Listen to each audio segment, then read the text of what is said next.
So you've got past first base, you've been invited to interview, you look the part. So what's the next most important thing we need to do?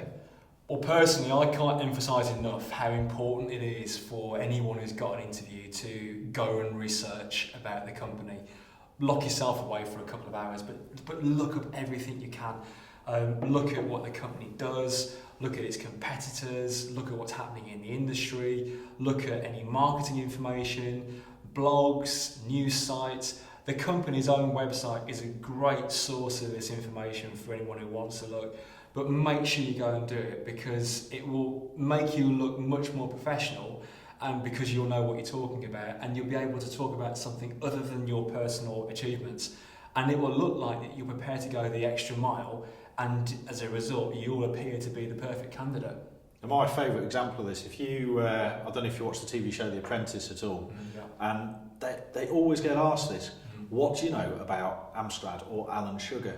And the amount of people that just have, they've been there 10 weeks, they haven't found anything about Amstrad, they haven't done any research on Alan Sugar or anything like that, and I'm just sat there flabbergasted watching these people. And that is, if there's ever an example of why you need to prepare for an interview, that's it, because the ones who don't know anything, they're out the door.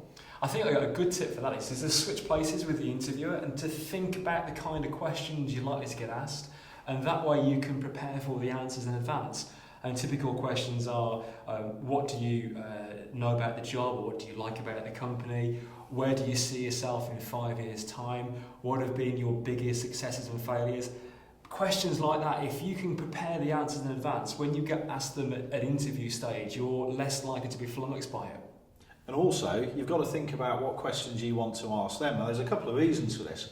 Firstly, when I get to the end of an interview, I will ask someone, okay, are there any questions you want to ask me? Now, if that comes back as 0, or I'm thinking, okay, you're not particularly interested. The other thing is for your benefit as well. If you've got things you want to know about the company, it hasn't been covered in the interview, then ask those questions. It will show interest, and it means you can make a better informed decision about whether you want to join that company yourself. So you've actually got to the interview stage, you're dressed up to the nines, you've done your preparation, but you're nervous. Everyone gets nervous at interviews, whether you're a director, you're a trainee, it's your first job. It's just a natural state of affairs. 2 things though you can do to counteract it. First, do your preparation. Know what questions you're likely to be asked, know about the company. Number 2, after 2 or 3 minutes, the interview tends to get a little bit more relaxed, so you'll find your nerves are naturally going to dissipate. Yeah, I think it's important to not let your nerves dominate you or the situation. One bit of advice I would give you straight away, or to anyone looking at going to an interview, is to make sure you've turned your phone off. It sounds really, really obvious, but having your phone go off in an interview, it couldn't be worse really. And there was one girl I interviewed once, and her phone went off 7 times in the interview, and she answered it every single time, and it was really off-putting. One thing I can't stand is handshakes, especially limp ones. Yeah. I don't understand why it's so difficult not to do a normal handshake. Practice if you have to. Just firm, not too firm. Limp, I think you might be a bit weak. Are you going to be strong enough for the role I'm looking for? 2, if you try and squeeze my hand until the pipsqueak, I'm going to be really annoyed with you, and it's going to put me off you for the entire interview. Yeah, well, that's a great point. Assuming you get past the handshake and you've turned your phone off, you then need to make sure that you smile and you look happy and you look confident, because that will display quite a bit. And when you meet the interviewer for the first time, and you need to try and engage in a bit of small talk if you can. Compliment the offices, talk about the weather, talk about the traffic, whatever it might be. Try to get the person to like you. Don't be too false with it, but you need to try and be talkative in some respect, because awkward silences can really work against you. And one other thing, if someone asks you if you want a drink, it's not a trick question. Say yes if you want a drink. If I can give a recommendation on this, always go for something simple like a glass of water. 1, it means they're not faffing around in the kitchen for 5 minutes trying to make a cup of coffee or a cup of tea. And 2, you're probably flustered enough anyway, so the last thing you want is a hot drink making you all hot and bothered. Yeah, and once the interview gets going, I think the interviewee should talk on a ratio of 75% versus the interviewer's 25%. What the interviewer wants to do in that situation is ask a question and let you go with it. They don't want to hear one-word answers or very short answers. it is the opportunity for you to really shine and sell yourself and talk about what you can do. So if you remember the 75-25 rule, stand you in good stead. And think about eye contact as well. The last thing I want to see when I'm having an interview with somebody is they're not looking at me, they're not engaging with me. If someone's not looking me directly in the eyes, I'm not sure I can trust them. A lot of people feel this way. So if it's not something you're naturally good at doing, then have a practice. Yeah, and when you talk to the interviewer, make sure you speak concisely and clearly. Never waffle, never go around a point. Get to the point you want to make and make it. If there's a question you don't understand, ask the person to repeat it. They're not going to be offended by that. But just make sure that you get to the point of the point you want to make and you make it. And think about your body language as well. The last thing you want to see is someone like that when you're interviewing them, because it's defensive. And also, if you want to make a good impression, if you're interested in a point, lean forwards.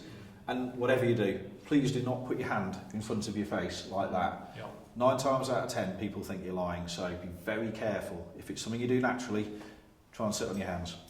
I think finally, for my point, at the end of the interview, you've got to make sure that you close. I mean, close. It's the most important thing you can do as you leave the interview. You've got to ask the interviewer questions like, have you got any reservations about me? Do you see me fitting in with here? You need to gear your expectations and get them sorted as well. So ask what the next steps will be. Mm-hmm. That will impress the interviewer, because there'll be the majority of people who won't ask that question. It's quite a salesy approach, but it will stand you in good stead if you do it.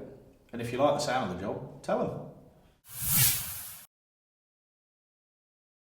So there are a few mistakes that you can make at interview, and I've seen a few over the years. One key one is don't badmouth your current company, whatever you do, even if you're so annoyed with them. What you want to do is explain your motivation for leaving, but make it as positive as possible. The last thing any company is going to want to do is employ a moaner. Yeah, I would agree with that, and I think it's a negative impression you would give as well, which can put people off. I mean, something that I don't personally like as well is someone cracking jokes. A sense of humour is important, and if you can convey that in the course of the conversation, great. But don't tell jokes, particularly controversial ones. And I think that's the best bit of advice. Don't even think you can get away with it. Just don't do it. I think the key is just try and stay as relaxed and as friendly as possible. Hopefully, portraying your true personality, because that's what they're going to be looking for, someone they can easily work with. Yeah, and if you've got any certificates or qualifications or anything like that you feel are relevant, or maybe a portfolio of work that you've done previously before that you need to display, again, depending on the job, take them with you. It could be a real strong selling point for you if you can show a potential employer things you've done in the past.